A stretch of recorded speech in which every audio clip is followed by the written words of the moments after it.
Ayan, hello guys, kamusta na po kayo? Welcome back to Madam Tikya Vlog. Ang vlog po natin ngayon is kung paano tayo magpadala ng pera sa Remitty by computer pag wala pa po kayong apps.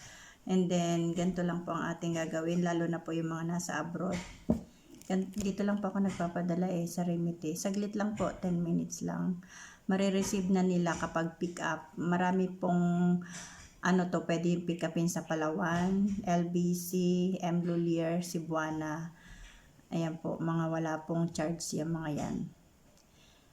Tapos kung via bank po ninyo ipapadala, madali lang po din, direct na to your bank. Within 10 minutes, wala pa pong 10 minutes, papasok na agad sa bank.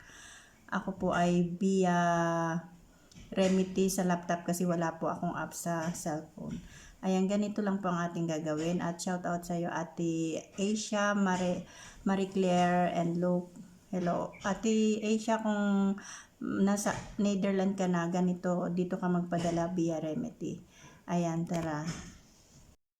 Ayan, hello guys. Paano tayo magpapadala sa Remitty? Ayan, ganito pa ang ating gagawin. Type po natin ng Remitty.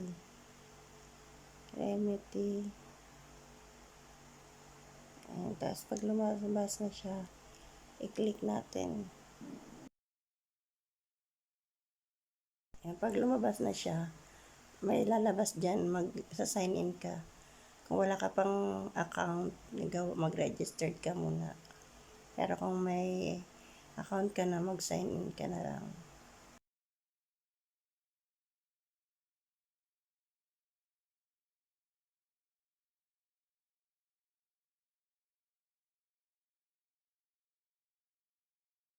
Ayan, pag naka-sign in ka na, lalabas na yun dyan. Click mo yung send money. Send money.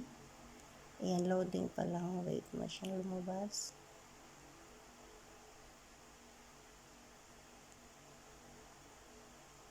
Medyo matagal.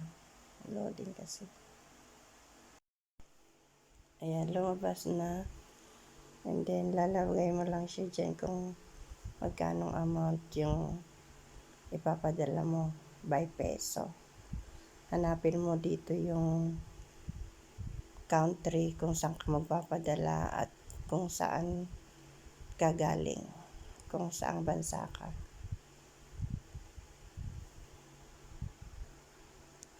Tayin lang lumabas ulit, loading.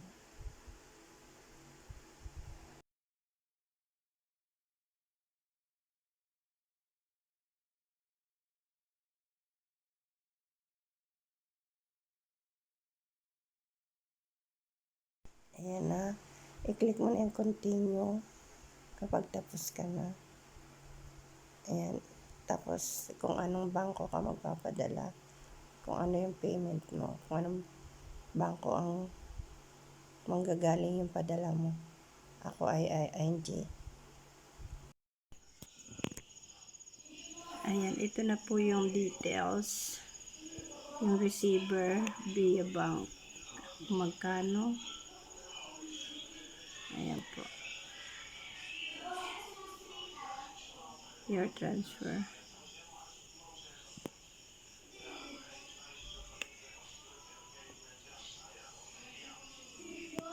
Pag pick up po, pwede siya makikita dyan. Pero dahil po sa bangko, diretso po deliver sa bank. Marami pong salamat at sana po ay may natutunan kayo. Thank you for watching.